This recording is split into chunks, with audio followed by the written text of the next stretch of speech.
It seems like much of the NBA's mainstream media has become unbearable to modern basketball fans. As a man who's in his mid-30s and who's been enjoying the NBA closely for 3 decades, I have a hard time relating to the perceptions of young fans nowadays. But everywhere I look, whether it's on social media or here on YouTube, I see people who have become particularly frustrated with Inside the NBA. Now this is an Emmy-winning show that has given us some of the most hilarious moments in the history of sports television. So how can so many people be turning on this program so intensely and so suddenly? Well, to understand the answer to that question, you have to understand the current climate of the basketball community as a whole.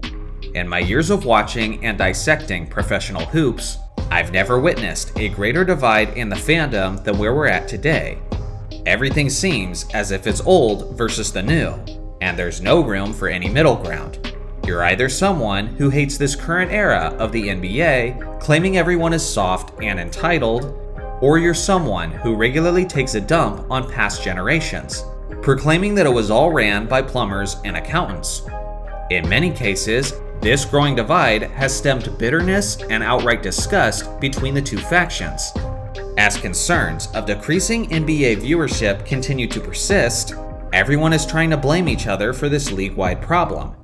While older fans and some former NBA players claim that the league today is a worse version of professional hoops, some high-profile people, like the Lakers head coach JJ Redick, have claimed that this sort of negative rhetoric is why people are refusing to tune in.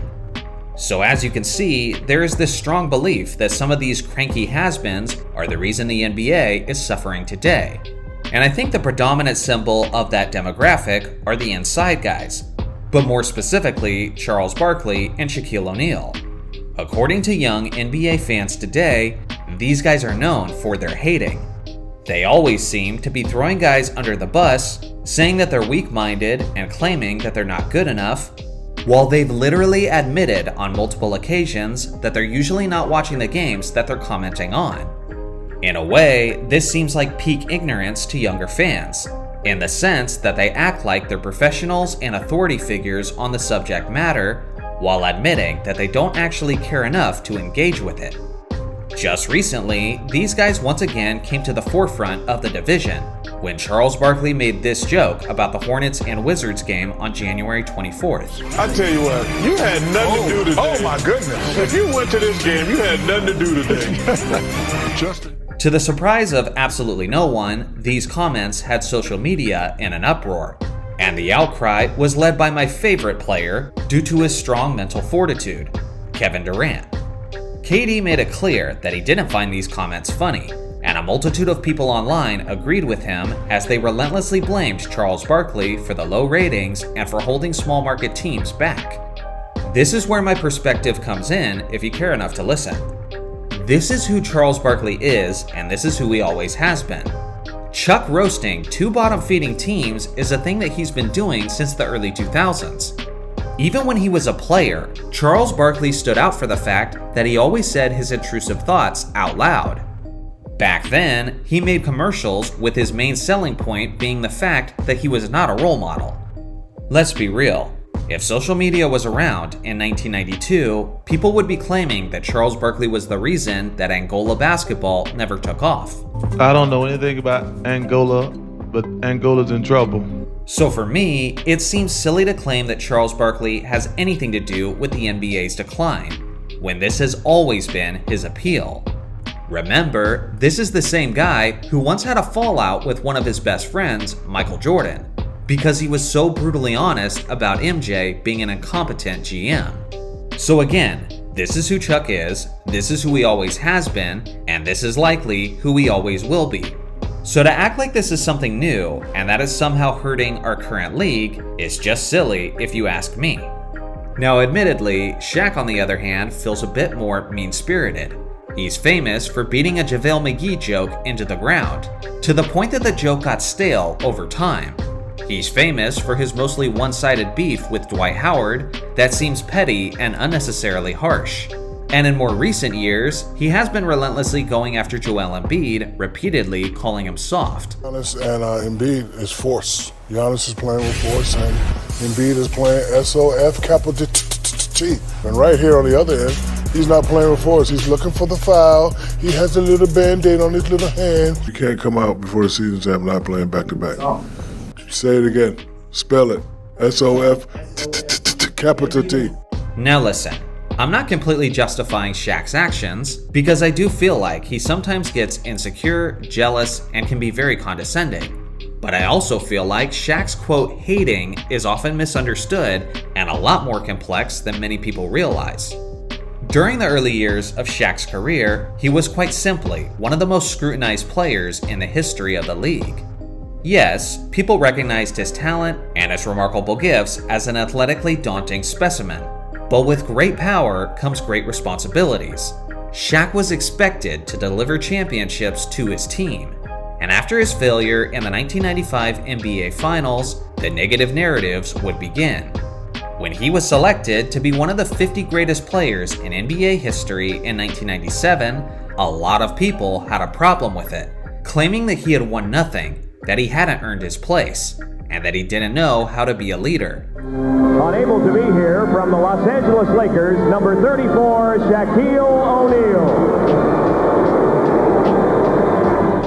These narratives would grow stronger and stronger after he arrived in Los Angeles.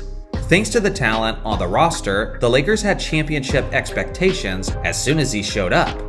But after being gentlemen swept by the Utah Jazz in '97, and swept by the Jazz again in 1998, and then swept by the San Antonio Spurs in 1999, the narrative was firmly established that Shaq was fool's gold. He was constantly scrutinized for living in the shadow of the Lakers before him, like Kareem, Wilt Chamberlain, and George Mikan.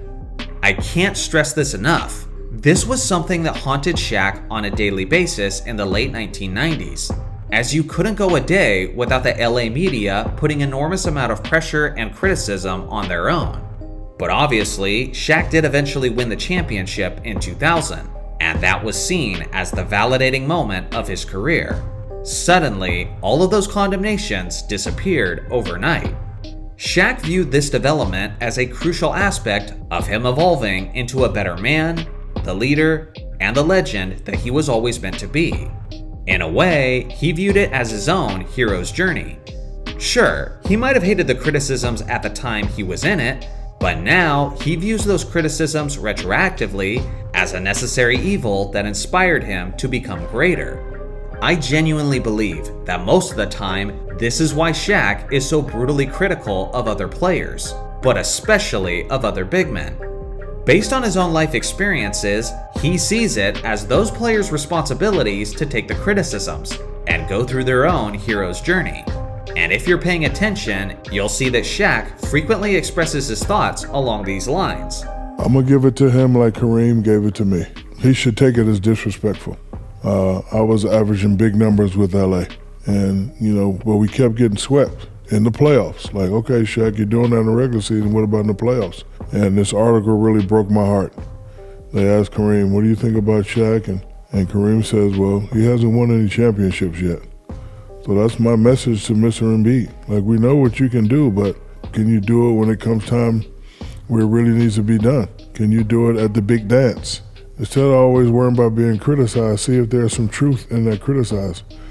So are the inside guys being too harsh? Maybe. Are they hurting the NBA with their approach? I truly doubt it, because in the grand scheme of things, their approach is really nothing new. And at the end of the day, what makes these guys special is the fact that they're mostly entertainers. I never went to Inside the NBA for expert analysis. Shaq's basketball breakdowns often boil down to telling the big men to simply try harder and give him 28 and 15. And then Chuck is always educating people on how to be a winner, while he in fact never won a championship. Sure, occasionally they'll drop some gems of basketball wisdom, but for the most part, we watch them for the roasting, the laughs, and the shenanigans while they talk hoops. And if that is something that gets you super bent out of shape, then 95% of the time, I'm inclined to think that that's a you problem. And yeah, maybe you're being a little bit too sensitive. So what do you guys think? Are the inside guys part of the problem with viewership and basketball discourse today? I look forward to hearing your thoughts in the comment section below. Shout out to the members for supporting the channel, and thanks for watching as always. Make sure to like and subscribe for more basketball content, and I'll see you guys in the next video.